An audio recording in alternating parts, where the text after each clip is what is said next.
Welcome back to Bespoke Addict. I'm actually pulling myself and forcing myself to work on some pairs I actually want to keep. I've got some amazing pairs that none of these have ever been worn. I've had most of them really quite some time.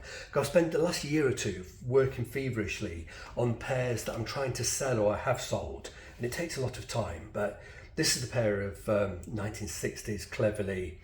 I've had them a long time. I've just not done anything with them. I've not even cleaned them. So I've been stripping and moisturising them, and these are part of the way through the moisturising and buffing process. This is the Russian reindeer. There's another one.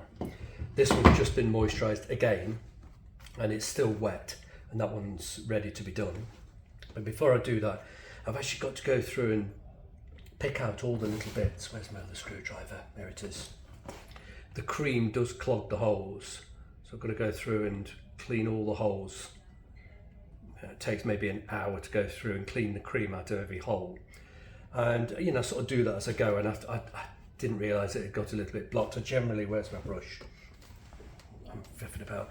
Generally, as I apply the cream, I sort of stir it with the brush, but I must have rubbed the cream on a couple of times and forgot to stir it into the holes, and the holes have become clogged. But these will take another week or two. They're still dry. Quite dry. This skin, 1786 reindeer skin, it does get very dry. It's dry when you buy it, and I say new, but the skin itself, even though the item might be brand new, the skin's been underwater at the bottom of the sea for 200 years, and it does have a dry tendency, so they will take a lot. This is a pair I'm kind of disappointed with. I brought these to camera the first time about 2 years ago. They were really grotty. I called them Baby Ship Brown. They're Peel & Co. Bespoke, and I couldn't live with the colour, and I stripped the colour out. Took ages to strip it with alcohol, and I wanted them to be this colour. Normally when you strip them and get them light and you put the cream directly on, it normally goes exactly the colour as the cream. For whatever reason, these went back dark. I was very upset, so I stripped them again, took ages, and I dyed them that colour. I did it on camera about a month ago, dyed them very pale, and then I was going to put the cream on, and they just came out really dark again and patchy. And there's obviously something in the tanning process. I don't know what the tanning process was. I've done this many times, stripped them and re-dyed and had no trouble. But these I've had nothing but trouble with. I can strip them and get them light, very light. If you watch back at the films, you'll see these are very pale, paler than this cream, and then they end up dark again. So I'm going to give up the ghost with these. I'm going to just strip them a little bit one more time, and I'm going to dye them red and have them dark red. I love red shoes, but what I wanted was another pair of very pale shoes, because I sold a pair of John Lobb, which I really liked, and they were this sort of colour. But now I've got another pair of Bespoke Henry Maxwell's, which were similar, this Baby Ship Brown, and I'm slowly stripping the colour out. You can see how light it is. The toe cap, even though it's not fully stripped, is lighter than the cream. And I'll strip both shoes. There's the other one. Gives you a sense of roughly what it was. Lovely shoes, but I don't particularly like the colour, and I'll never wear them in that colour. But if I can get them light enough to do them cream, and I believe it's something to do with the tanning process in that skin, and I probably won't have the same trouble with this one. So I might even go for a lighter colour. Just get them as light as I possibly can with the alcohol. When they're dry, recolour them. But I want them a very pale tan. What else have we got? Another pair of Cleverly, very thin on the sole. Gorgeous things, reindeer, but they're not wearable. They're very dry, and they're all kind of twisted. I've had to wet the soles because they were very twisted like this, and all kind of curled up on the ends. So I've had to wet the soles. I've wet them inside, and to a certain degree I've managed to return the shape, but that curls up, and it shouldn't. So what I'm going to do is put them on a fixed board that I know to be flat and straight. They've also got a dreadful heel, a plastic heel, that's got to be taken off, and it's worn. But I want them to sit. I don't want any curling, I don't want any twisting. Yeah, this one's twisted as well.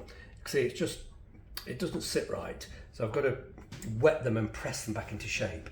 So I'm going to put them on a board, a flat board with screws. I'm going to screw around the shoes. I'll put, I don't know, cotton wool or something, and sort of rope over when it's wet on the sole, wet inside, and I'll get it flat and I'll fix it and tie it into the screws. Maybe get a bit of the string in the welt and really sort of pull it down onto the board and set it flat. I'll film that, but that's what I plan to do with these. And the sole's worn very thin.